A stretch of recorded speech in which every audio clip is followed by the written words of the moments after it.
সাল্লাল্লাহু আলাইহি ওয়াসাল্লাম। সকল প্রশংসা কার জন্য? সকলে বলি আলহামদুলিল্লাহ। ভালো আছেন আপনারা?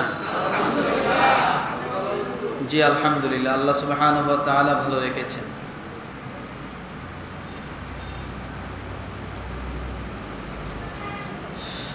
আজকে জিলহজ মাসের কত জুমা?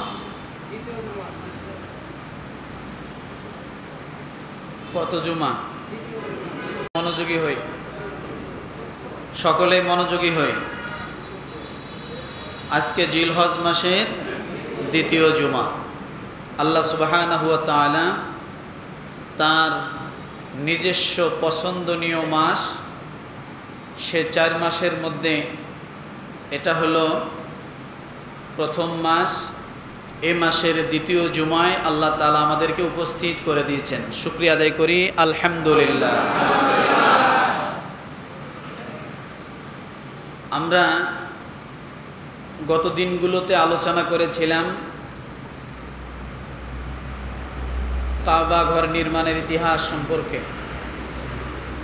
এরপরে নবী ইব্রাহিম আলাইহিস সালাতু ওয়াস সালামের দোয়া। এরপরে আমরা আলোচনা করেছি নবী ইব্রাহিম আলাইহিস সালামের আহ্বান আল্লাহর তরফ থেকে হজের জন্য। আমরা হজের কিছু বিধিবিধান আলোচনা করেছি, কথা ঠিক না? আজকে আমরা আলোচনা করব কুরবানি। আজকে আলোচনার বিষয় কি? কুরবানির ইতিহাস। আলোচনার বিষয় কুরবানির ইতিহাস। আগে আমরা ইতিহাস জানব, তারপরে এর বিধিবিধানগুলো আমরা জানব, ঠিক আছে?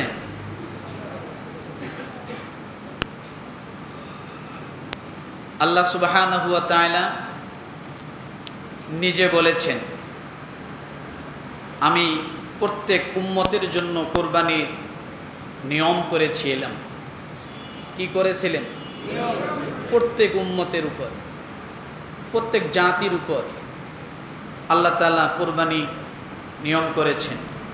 আদম আলাইহিস সালাতু ওয়াস সালাম থেকে শুরু করে নবী মুহাম্মদুর রাসূলুল্লাহ সাল্লাল্লাহু আলাইহি ওয়াসাল্লাম পর্যন্ত সকল নবী, সকল নবীদের কওম, উম্মত, সকলের উপর আল্লাহ সুবহানাহু ওয়া তাআলা কি করেছেন? কুরবানি নির্ধারণ করেছেন। তো আসুন আমরা সেই কুরবানি সম্পর্কে আলোচনায় ঢুকে যাব। তার আগে ইতিহাস জানার আগে কুরবানি সম্পর্কে আমরা কুরবানি শব্দটুকুর বিষয়ের উপরে কিছু কথা বলে যাই। কুরবানি এটা আমরা আমাদের ভাষায় বলি কি? কথা বলেন। কুরবানি আরবি ভাষায়, আমি কুরবানি শব্দের আরবি ভাষার দিক থেকে প্রায় 5টা পেয়েছি। কয়টা? আমি পেয়েছি কয়টা? 5টা, আরও থাকতে পারে। আল্লাহ তাআলা এই কুরবানিকে সম্বোধন করে 5টি ভাষায় ব্যবহার করেছেন।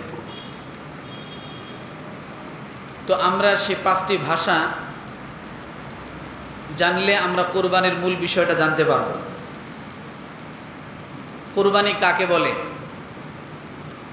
1 নাম্বার, কুরবানি কাকে বলে এটা ধরে রাখি।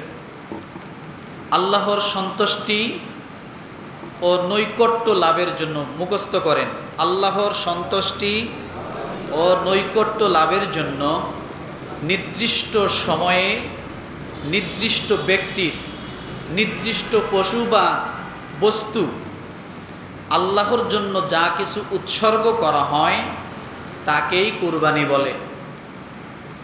তাকে কি বলে? সব দিন কিন্তু কুরবানি না, সব দিন কুরবানি না, ভালো করে বুঝুন। আল্লাহর সন্তুষ্টির এবং নৈকট্য লাভের জন্য নির্দিষ্ট সময়ে নির্দিষ্ট ব্যক্তির নির্দিষ্ট পশু বা বস্তু আল্লাহর নামে উৎসর্গ করাকেই কি বলে? কুরবানি বলে। এটা হলো 1। দ্বিতীয় নাম্বারে, মানুষের জন্য, মানুষ সৃষ্টির জন্য, বুঝুন, মানুষের জন্য, মানুষ সৃষ্টির জন্য যত ত্যাগ স্বীকার করে সমস্ত ত্যাগ হলো কুরবানি। সমস্ত ত্যাগ কুরবানি। তাহলে আমরা 2 ধরনের পাইলাম কুরবানি, কথা ঠিক না? একটা হলো আল্লাহর জন্য যা কিছু উৎসর্গ করা হয় সবই কি? কুরবানি। আবার মানুষের জন্য যা কিছু ত্যাগ স্বীকার করে, কষ্ট করে, পরিশ্রম করে, সেটাকেও আমাদের ভাষায় আমরা কুরবানি বলি। যে আমি অনেক কুরবানি করলাম তার পিছনে, কথা বলে কি না? আমি অনেক ত্যাগ স্বীকার করলাম তার জন্য।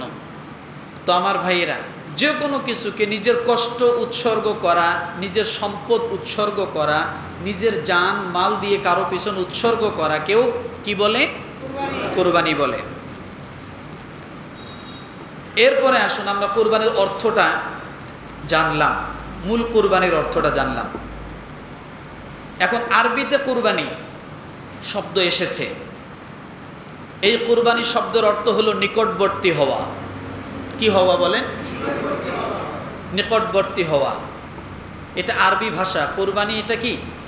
আরবি ভাষা। এটার অর্থ কি? শাব্দিক অর্থ কি? নিকটবর্তী হওয়া।